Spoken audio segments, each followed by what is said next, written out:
So today we're making our grazing plan for holistic planned grazing throughout the season and planting more veg and having an organisational day. I'm up with Ragnar and we're going to check out a treehouse.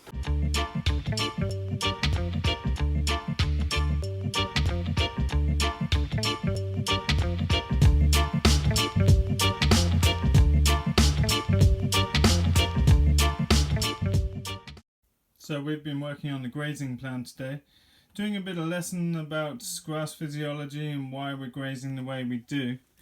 The basic plan is based around the rotation of the cows this year, but we try and work out a pattern for, in the red line here we have our 3 main batches of broilers, and then the layers are moving through. Now they're on a different cycle. We like to follow with the layers 3 days behind the cows wherever possible to make use of the interactions there.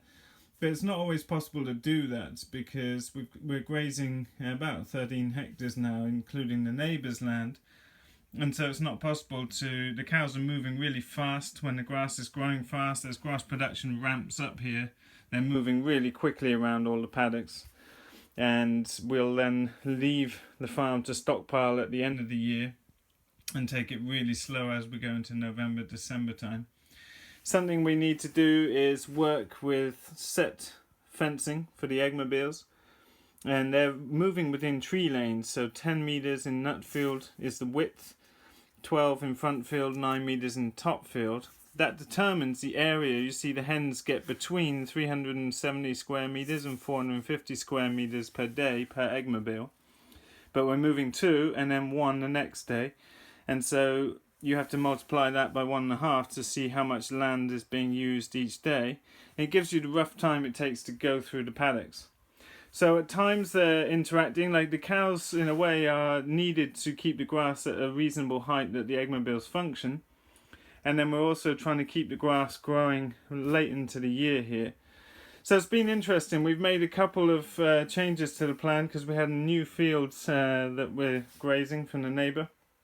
And we've just been getting clear about that as we start to divvy up more of the chores and tasks at the farm. We're working with recovery periods of 20 to 45 days because that's the general variance throughout the season, and it gives us a flexible leeway. It tells us here how long maximum and minimum we can spend in any paddock. And then we plot the grazing forwards and backwards according to how it'll work out with the herbivores in sync with the layers and broilers. Now obviously the broilers are not grazing in the same way as the layers do, and even though they're not, they're not taking as much material as a herbivore by any means. But they do impact the grass and the recovery time. They have a positive impact in the sense that they leave the ground. It looks quite battered when a broiler pen's been through, but it quickly peaks up in about 10 to 12 days and boom, off goes the grass again. But you need to factor that in according, we might have 12 broiler pens on any of the field surfaces. That will definitely limit the area that the cows have to graze. So we take that into account too. We need to take into account things like if we're mating a bull. This year we're going to breed probably Hereford onto the Fjällko we have, the native heirloom Swedish landrace, and so determines where we want the animals to be when we bring a bull, so we can observe it according to when we want the calves, etc., like that. But nice to have the plan coming together now, and the cows are going to be off the grass. We're going to go straight into the neighbours, what we call K1, but not till the 12th of May. So they're in the riparian still, and they're getting hay down there. And it's very wet this year, so we don't want to plug up the neighbour's field. This time last year we were feeding hay out on that field, but we decided to leave it a bit later this year. So this is the area we're grazing, about 13 hectares. Now this is what we call front field, and this is top field and nut field. This is the orchard we've just been putting in, and the market garden. This is actually on the neighbour's land. And then through these beautiful, these are alder and birch riparians. These are the streams that come down through the farm here and here. And we have the ponds there and there. But this is a very nice shaded pasture we call K1. And then K2, K3 is this little portion. And K4 is this whole big field that goes right up past the neighbour's house there. So having to move quite fast to get around the farm this year, and that's the way it is. The more paddocks you have, the quicker you got to move to keep up with the rapid growth in the spring. So we're just taking the tops off everything at this time when it's, grass is just beginning to grow, and we don't want to take much off at all because we don't want to stunt the grass at the start of the year. But it's going to be really interesting. A lot less herbivores this year at the farm, and similar amounts of more hens and less broilers. But we can't take the eggmobiles or broilers across to the neighbour's land. We're going to take the turkeys over. We always keep turkeys separate from the layers because of things like blackhead. But we're keeping the eggmobiles within these field surfaces. So it's going to be interesting to see how the cows interact back and forth in a way that's beneficial for our land, but also maximizes the use of the resource base there. But we'll be doing many updates throughout the season with how it goes. So the bulls recovered well from their little operation, and they're back with the cows in the riparian, and it's going to be another 12 days before we get them out on pasture on the plan, but they're all happily doing well. Hi Clover, mate. So we've just been reviewing the annual financial plan, and we're on targets, pretty much where we plan to be at this time, which is really nice to see. And just talking about some sales strategies, as they're changing so much for us this year with Rico and the model that we're selling. Got some micros on for soaking. We're scaling up micros this year. Just checking on the first squash that's coming up now, and got good tomatoes going on. They're still doing fine. They're going to come out soon, and the tomatillos there growing in the root trainer. I'm just going to pull one up so you can see what the root development looks like. Beautiful root development. This is why I like planting trees in this kind of setup, because it just really promotes healthy. You'll never get root bound in a container like this. I've had young trees growing in these for 4 or 5 years, and they're still ready to pop when you plant them out. But it's a nice way to do it. In a way, I wish we'd done this with the tomatoes, because we didn't have enough. So we've planted our tomatoes up in quite small containers, and they're okay for now. They're not root bound yet, but they've got to stay in there probably 10, 14 more days before we get them out. It's still really cold at night and frosty, so we have to wait till the temperature increases there. Young broccolis. Looking forward to delicious broccolis. Baby celeries. We haven't been growing celery, but it's a nice one for ourselves.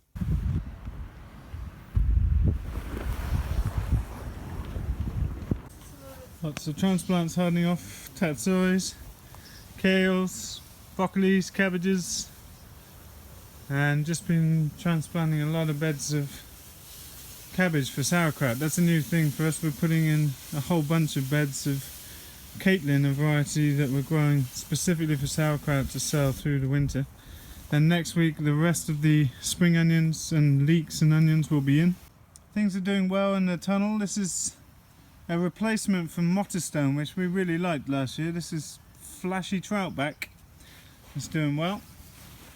And we've got quite a bunch of lettuces coming on in here. And spinach further down. So we're getting some degree of windy weather, but it's really not been any problem for these caterpillar tunnels. Like, we haven't had severe winds yet, but we're not wading down the sides or anything like that. They really hold well with the strings, as you see. And as other things start to flap around, they're just solid. I like them a lot. Whoa! How do you think the garlic's doing, Ragnar? It's doing good, but look, I wanted to show you all the Keyline. Still have 2 more beds left. Young transplants, just make out through the fleece there. As you can see from the aerial, everything's going under fleece now. And it's just this incremental process where more and more gets put under cover. Oh, Ragnar. Yes, I'm going to carry you. We're going up the hill to search for some piglets, make sure they're doing okay. Yep.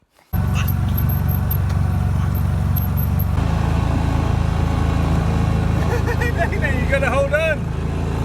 You got to keep your hands on the wheel, dude.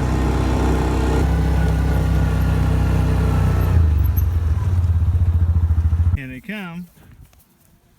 You want to see the screen? Look. They're eager, they're hungry. So the girls have been out a few days now and they're doing really good.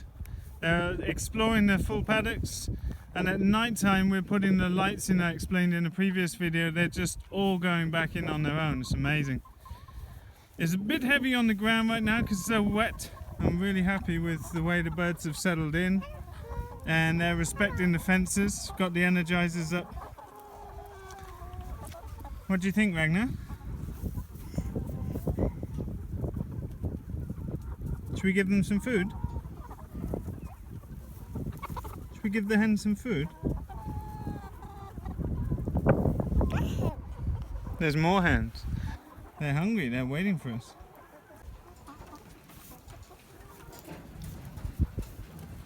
More food. More food? I think they've gotten enough food. Should we go and see? You can see quite a difference on the aerials maybe. The grass is, you know, when you're looking sideways across the grass, it looks a lot greener than it actually is. As we get over there, you see it's really just begun its growth.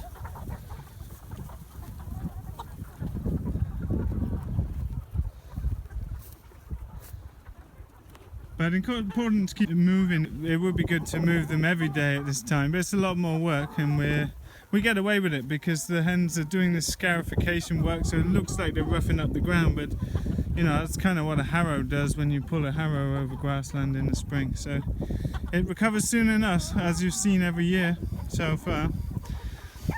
Ragnar's getting used to hens, aren't you? They're a little bit intense when there's so many of them. But you used to find them a little bit too overwhelming, but now you're getting used to them. Maybe you can help me egg collect this year. You want to help collect eggs? Yeah? Help the eggs. Help with eggs? That's my little boy. There's going to be 1,000 every day. The birds are doing well. I've been training them. You would have just missed that on the film, but if I make a loud noise, they all go hiding. And I've been flying the drone over the top of them. You'll see from the drone footage they disappear pretty quickly, and I do that a few days in a row just to get them used to looking up. And you'll see from photos, I've said this in many videos in the past, you'll see on all aerial photos you'll never see hens in the photo, and they can spot it, you know, 100 meters up and a few hundred meters away as a tiny speck. So it's good training in this predator friendly environment where we have a bunch of buzzards and hawks up in the trees here. I always get questions about, do the hens forage from green materials, etc. And you see here, this is the line where the fence was, and you can see clearly they do. You can see that line. There's Reuben. Hey Reuben. So we're thinking to get rid of the boar and the sows because we need to let this forest system rest now. We've been having quite some problems, haven't we, Ragnar, with the little pigs escaping because the electric was not strong enough for them. And it's a nuisance. Pigs are hard to catch. But we've just been, we've got them all in here and tagged their ears. Someone asked to see areas the pigs were last year. This is an area underneath the electric lines where they cut every year anyway. That will become ours in a few years' time, but it's quite mushy in here. But it looks pretty much like this. It becomes a seasonal water flow in the spring, mainly because they've cut the trees above all over the hillside, so there's a lot of water runoff in the spring. Now we're in a paddock where the pigs were in, when were they here? Early summer last year, so this was totally dug over. And you see grasses and other forbs are coming back. It's still early in the season, bear in mind, but probably will bring the females. We've got mostly young boars, but a few females that we'll bring up as feeder pigs. But you can see it doesn't look like it did when the pigs were in here before. It looks very similar to outside of the fence also. So I expect as light is coming in through the front of the trees here, we'll get more grasses and forbs coming up. But this will be the last year we raise the pigs for feeders, and then we're going to have all this forest cut, as I've said before, and let it regenerate for a few years without pigs.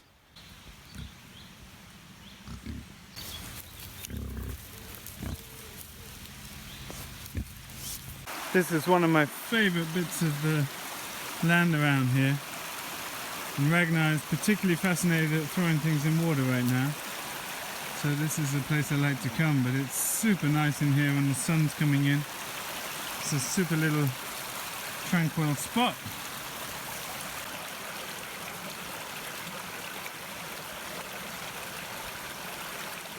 Here we are. Still some work to do to get it operational as a little retreat office. But Ragnar wanted to come up here and have a look, so we're up here having a look.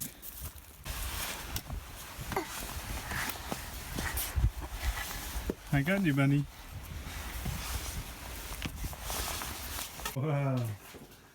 Still some work to do. We did some nice wallpaper, old vintage style wallpaper last year. But what a place to have a little desk. And in the early morning the light is coming across from the east there. In the middle of the day it's shining down this little avenue. Have a look out the window, Ragnar. Nice, no? Yeah. Pretty cool. So that's it for today, folks. Just a little update from the beginning of the week. It's mostly an organisational week. You've still got snots and a cold, haven't you? But a bit of an organisational week, starting to get the brooder ready. We've got birds coming on Sunday. I'm going to pick up nearly 1,000 young day-old chicks. And then we've got broiler pens to get out and fix up. And just generally sorting out day-to-day operations at the farm. Hope you enjoyed the video. Thanks for watching. Click subscribe and like and share with your friends if you think they'll benefit from seeing what's going on at our farm day to day. And you can find out a lot more in our book, Making Small Farms Work. Thanks so much. See you in the next video.